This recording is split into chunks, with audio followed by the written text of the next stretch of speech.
UN Chief Antonio Guterres is in Lviv to meet Ukrainian President Volodymyr Zelenskyy and Turkish leader Recep Tayyip Erdogan. Now, the three are hoping to find a political solution to end Russia's invasion of Ukraine.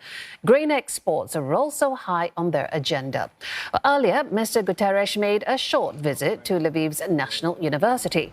A member of the school took part in drafting the historic UN Charter, signed in 1945. And Mr. Guterres praised the university's contribution. 6 months after Russia's invasion, Ukraine says the fighting is at a strategic deadlock.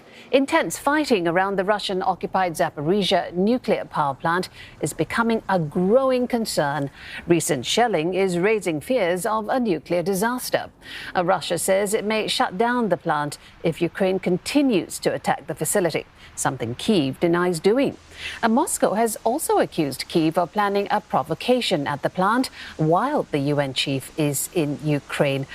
Kieran McQuillan reports to us live from Lviv. Kieran, we heard the UN chief looking there to secure the Zaporizhzhia nuclear plant before a potential accident. What has his visit revealed about the steps that need to be taken and what's standing in the way? Well, you join us just outside the university library here in downtown Lviv. We're expecting a press conference, a trilateral press conference between Secretary General Guterres, President Erdogan of Turkey, and of course Ukrainian President Volodymyr Zelenskyy happening anytime soon. But the stakes really could not be higher because just in the last few hours we've heard from Russia's defense ministry that they say that the Ukrainians are planning some kind of provocation in and around the Zaporizhzhia nuclear power plant, Europe's largest, sometime on the 19th of August. And of course, we're fast approaching the 6-month marker point of this invasion on the 24th of August, which coincidentally is also Ukraine's national holiday here. Both sides are accusing each other of shelling in and around this plant. The Interior Ministry of this country, a few days ago, just saying that there should be some exclusion zone placed around the plant. Some 3,000 people should be evacuated from a 6-kilometer radius area of that plant, which is under Russian control at the moment.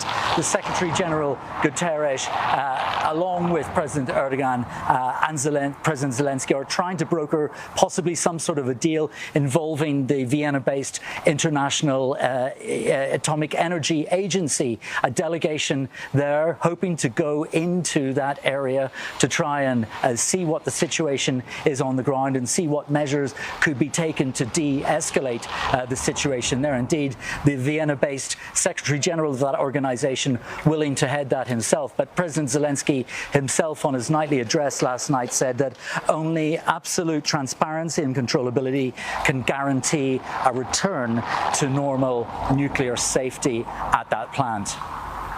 Kieran, Mr. Guterres also wants to find a political solution to the war as a whole. But Ukraine has already said it's not going to cede any territory. So is there really any room for political negotiation here?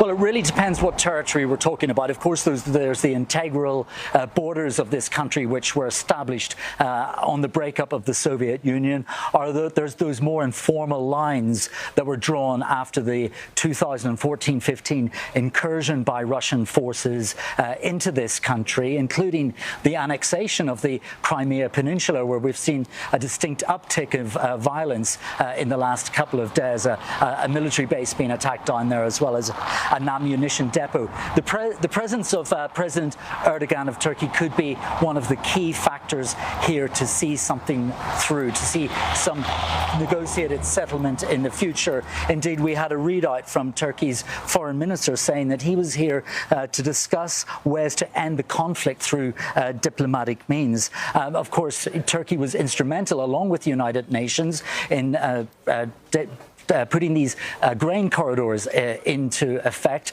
across the Black Sea to try and unblock some of that 22 million metric tons of grain that is currently blocked up in silos here at Ukrainian ports. Only a handful of ships so far have been able to leave. And Turkey, of course, was the location of the last face-to-face meeting between delegations from Russia and from Ukraine at foreign minister level back in March in the city of Anatolia.